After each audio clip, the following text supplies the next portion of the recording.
ஐயனார் துணை சீரியல் இன்னைக்கான எபிசோடில் பல்லவன் வந்து நடந்த விஷயத்தெல்லாம் சொல்லிடுவாங்க. அப்போ நிலா சொல்வாங்க, எனக்கு அப்போவுமே டவுட்டாக தான் இருந்துச்சு. சந்தா வந்து கான்ஃபிடென்ட்டாக இருக்காங்கல்ல, அதனால் நம்ம பயப்பட தேவையில்லை அப்படின்னு சொல்லிட்டு. சோழன் அவங்க மாமனாரும் காரில் போயிட்டு இருக்கும்போது, என் பொண்ணு கேவலம் ஒரு டிவிக்காக இவ்வளோ கஷ்டப்பட்டுட்டு இருக்கா.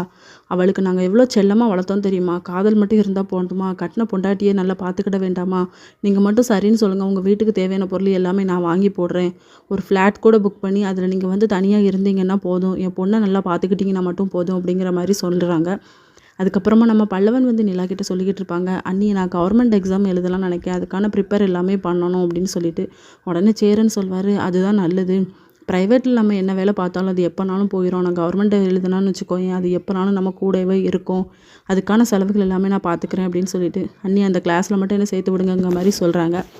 அடுத்த சீனில் சோழன் வந்து நம்ம பாண்டியன்கிட்ட புலம்பிக்கிட்டு இருப்பாங்க, எங்கள் மாமனார் என்ன ரொம்ப கேவலமாக திட்டி விட்டாருடா. போய் போய் என் பொண்ணுக்கு வந்து ஒரு டிவிக்காக இப்படி அலைய வச்சுட்டிங்களேன்னு சொல்கிறாருடா. அதனால் நான் தனியாக ஒரு வீடு எடுத்து அங்கே எல்லா பொருளுமே வாங்கி போட்டு என் மாமனாரை கூப்பிட்டு காட்ட போகிறேன் அப்படின்னு சொல்லிட்டு. அப்புறம் அவங்க 2 பேரும் பேசிகிட்டு இருக்காங்க. சந்தா வந்து சேரனுக்கு கால் பண்ணி நான் உங்கள் கூட வந்திருக்கணும், வராமல் இருந்தது தான் தப்பு அப்படின்னு சொல்லி ரொம்ப ஃபீல் பண்ணி பேசிக்கிட்டு இருக்காங்க. அடுத்த சீனில் பாண்டியன் கடைக்கு வந்து நம்ம வானதி வந்திருப்பாங்க. பசிக்குதுன்னு சொல்லுவாங்க. சரி கொஞ்ச நேரம் கழித்து போய் சாப்பிட்லாம் அப்படின்னு சொல்லிட்டு. நான் இப்போ இந்த கடை ஆரம்பிச்சது தப்பா அப்படின்னு சொல்லி கேட்குறாங்க. இதோட இன்னைக்கான எபிசோட் முடியுது.